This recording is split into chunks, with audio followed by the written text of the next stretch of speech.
In July's camper box, you got instructions on how to do the grass head project. You'll want to begin by filling about half of the cup with potting soil.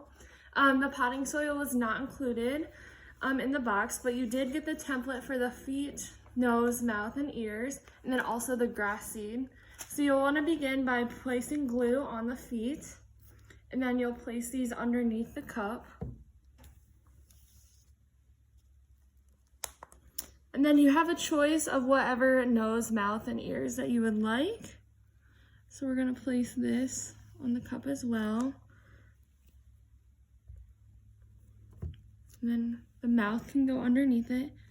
And you can also color these before placing them on the cup as well.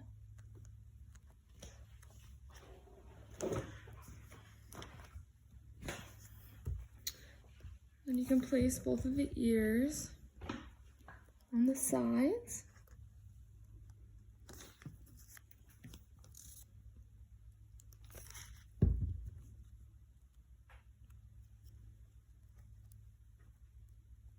Okay, and once you have all those placed on, you can put some of the seed on top.